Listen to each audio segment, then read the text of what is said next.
Hello everyone, welcome back to my channel.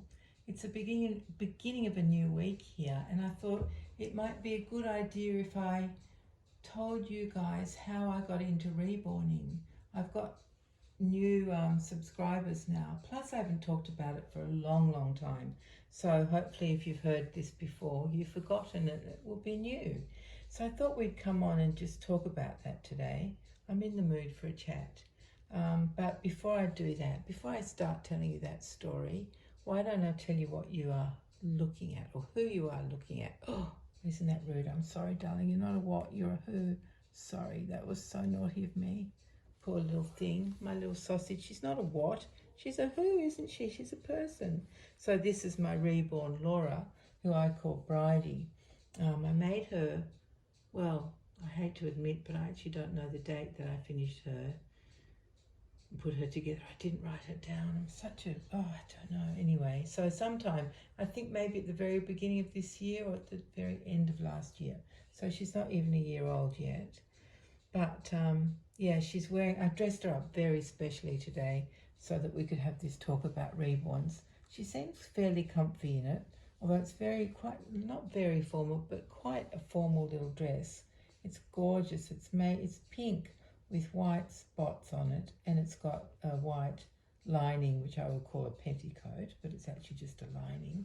And then it's got a frill collar with lovely pale pink crocheted edge on it, and same with the trim around the sleeves. It's basically a sleeveless dress, but it does have these little extra frills on the shoulders. Maybe we would call that angel sleeves, or angel something or other, or butterfly sleeves maybe. Anyway, so that's what she's wearing. It's by Granley. I've had it for a long time. It's in a 3-month size, so it's fairly big, but she can get away with it. And then underneath, guess what I found? Look at that, some pink bloomers or nappy covers, that quite high up, high-waisted ones. And so she's got matching pink bloomers because the dress didn't come with anything. And then little white and pink socks to match. You have to have matching socks, of course you do. And then I put my favourite hairband in her hair, which, yeah, I can never do that with one hand. Put the hairbands in, it always makes such a mess because you put them on and then they spring back a bit and mess all the hair up. So you have to excuse her messy hair. But because she's a baby, she's allowed to have messy hair. Aren't you, my darling? I want that hand to be just like that. Okay, thank you very much. Good job, your hand is just where I want it. So that is my little girl, and that's what you get to look at while I'm talking. Now, just to start explaining somewhere near the beginning, in case you don't know why I never dress my dolls on camera, why they always dressed and presented to you like this, is because I only have the use of one hand and one arm basically. This one, hello everybody, my right hand and right arm.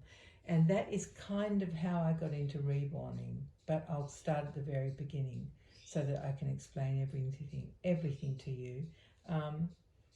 When I was, 25 years ago now, I was having some minor surgery, and the surgeon made a mistake, and I actually had a brain hemorrhage on the table during the surgery, which was very painful. And unfortunately he decided, he got another colleague to come in and check me over, and they decided I'd had a vasovagal attack, which is where your blood pressure shoots up and then drops down.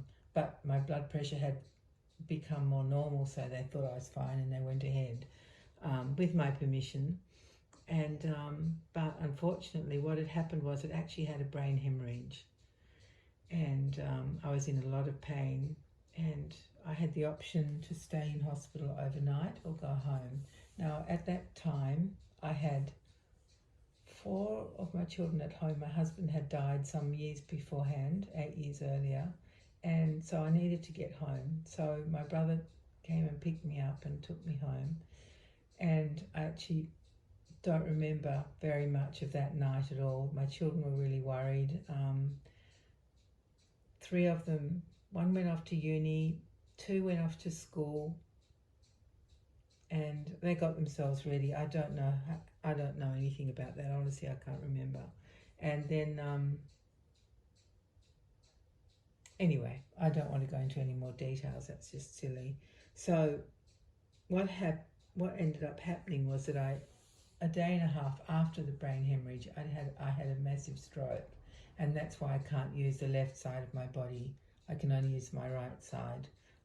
It was a very bad hemorrhage. I had to have a craniotomy, all of that stuff. So that made a big change in my life very suddenly from one minute to the next.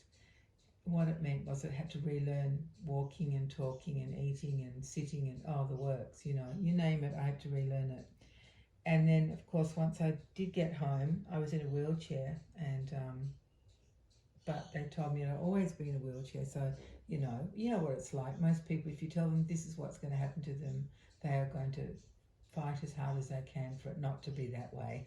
Don't tell me how I'm going to be. I'm going to be how I'm as good as I can possibly be. So anyway, I'm not in a wheelchair, but unfortunately the result of the stroke is that I can't do any of the wonderful crafts that I used to do all the time. I worked as well. I was actually training to be a nurse at the time. I wanted to be a paediatric nurse.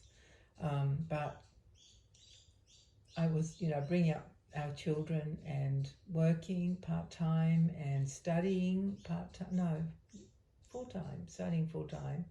And then in my spare time, I wasn't able to do any craft or anything. I tried all sorts of one-handed things, but I can't tell you how frustrating it was. One-handed knitting, torture. One-handed cross-stitch, torture. It's awful. When you've been doing those things for a long time and you're really good at them and enjoy them, the struggle, and it's just, it wasn't worth it. So I wasn't able to do any of those things that I used to do. But luckily, I have always been a doll collector, and I was going to the doll club at that time, and one day we had a lovely lady called Lynn Conlon, who was a reborn artist and supplier and instructor, came to our doll club and gave a talk about reborning. And I thought, I wonder if I could have a go at doing that. I'd never really paid much attention to reborn dolls until then. This is back in 2010. Yeah, back in 2010. When Lynn came and gave a talk to the club. It was 2 years after my stroke. So I thought, I wonder if I could do that. So I went and talked to Lynn after the meeting, and she reckoned, come and give it a go. So I did. Luckily, I was driving again by that stage. It took me a year to relearn how to drive because it's very different with one hand. Once you get the hang of it, it's pretty simple, but, it is simple. It's just, it's hard to make the change when, your poor brain is trying to figure out how to keep you sitting upright and all of that kind of stuff. There's a lot going on. Anyway, so I was able to drive to Lynn's place where she had her classes, and I did a weekend course. And I fell in love with it. I just loved it. We were surrounded by kits that we could buy, all the paints and the hair, and I just absolutely fell in love with it. And I found ways around most things. The hair was still a challenge. Lynn's husband, Paul, did make me a device that I found too frustrating to use for the mohair. It just didn't hold it properly. And, when you've been a very fussy person your whole life, like things to be as good as they can possibly be, it's very hard to accept work that isn't as good as you would like it to be. And that's what that device did for me. It was a circular, an oval shape that clamped down on top of the head over the hair, and then I would put the hair in with my hair, the felting needle, but it wasn't a very good result. So I gave up with that.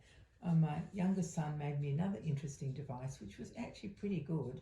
It was a board that had nails all the way around the edge, and then we put soft netting over that, stretchy kind of elastic netting over that, and then I would put the head between the board and the netting and some hair, and that held it in place fairly well, but not as well as I would have liked. So I just use my own hand and do it that way with one hand. It takes a long time, but the results are pretty good. Anyway, so what happened that weekend was I just fell in love with reborning. So I started, making dolls. I started buying supplies from Lynn, and just every time I went up to see her, I got excited just at the thought of walking in there with all the supplies and the kits and the paints, and oh my goodness, I was so happy, like a pig in mud. Honestly, it was just heaven for me. So I started making my own reborns and selling them. And it wasn't until, I don't know how long it was, but it wasn't until I actually made Twin A and Twin B by Bonnie Brown that I wanted to keep a doll for myself. I wanted to keep those two. I was making them to sell them at a doll show, whichever year it was. But once I'd done them, I just couldn't part with them, and that was it.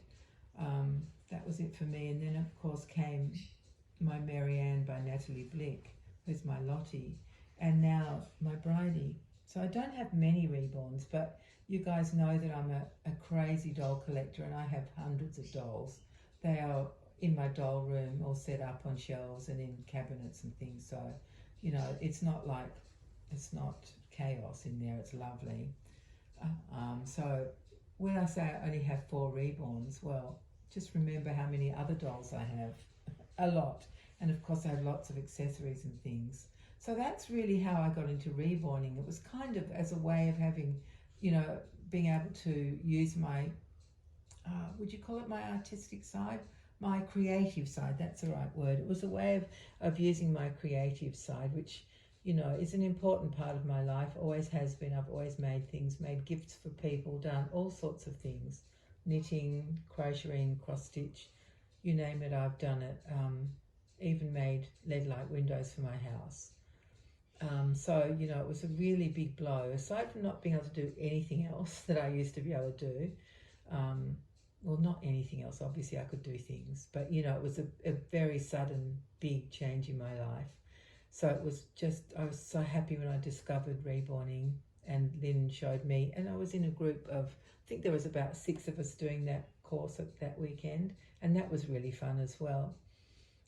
Just to be with people, chatting and, you know, experimenting and trying different things. It was just, I had so much fun. Luckily I could drive by then, so it wasn't a problem. It was quite maybe a 40-minute, 50-minute drive away from my house, but I didn't care. I was just in heaven, absolute heaven. So that's what I did for that weekend. And ever since, I haven't looked back. I haven't stopped reborning. I haven't stopped painting since.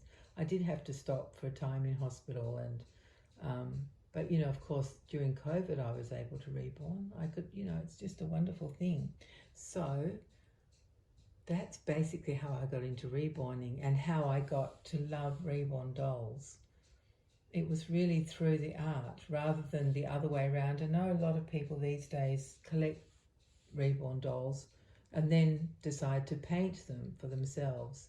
And so they come into it. And most people that I've watched on YouTube seem to do it that way, collect the dolls and then decide they want to have a go at painting. Whereas for me, it was the opposite. It was the painting that really led me to wanting to keep a few of these dolls. I mean, they're quite big, aren't they? They're not that easy to collect. Yes, but it just, you know, now it's the greatest joy I get, aside from being with my friends and family and, you know, eating and sleeping. They're pretty joyful activities for me.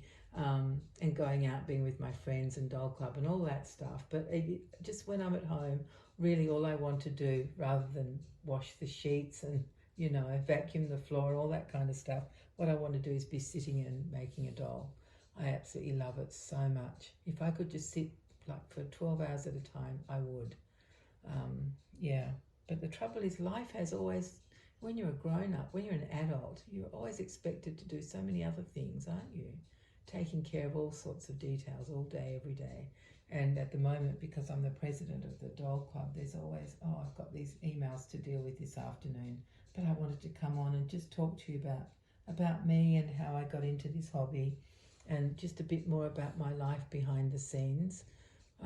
I don't like to talk about myself very often. Oh, well, I like to tell you stories about what I've been up to, but, you know, nothing deep and meaningful, nothing too, I don't know how to put it, nothing too difficult for me to talk about.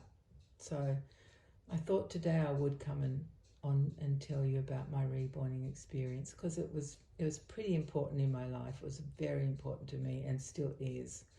I pride myself in my work. I just love making these dolls, and I put all my love and my heart into them because they do mean a lot to me. And I love sending them out to people, and that then they can love them too, because they do. It just makes me so happy. Yeah, so how long have I been talking? I haven't even looked at the thing. I can't see it anyway.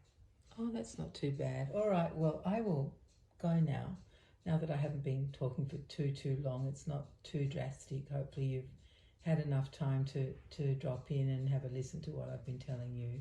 Thank you so much again for your comments, and also thank you for your interest in that video I did talking about that we don't have to give an excuse or explain why we collect dolls. It's just a hobby and we collect dolls, and that's all there is to it. We don't need to explain or excuse or define our hobby. We just collect dolls because we love them, just like everybody else who has a collection, no matter what it is. They do it because they love it. So thank you so much for watching that video and for coming here today and hearing my story. I greatly appreciate you all so much, more than you could ever know, because it does mean a lot to me to be able to take part in this hobby and be with you guys who completely understand what I'm on about, which is great. Isn't it such a good feeling to belong? All right, well, I will stop because you know me, I could just ramble on forever, but I won't. I won't torture you like that. So in the meantime, I will say farewell, and so will my darling little girl. Do you want to use this hand to say goodbye, my darling? Say bye, everyone. Thank you for coming and listening to my crazy mummy. Goodbye, everyone. Take care of yourselves, and we'll see you all very soon. Bye-bye.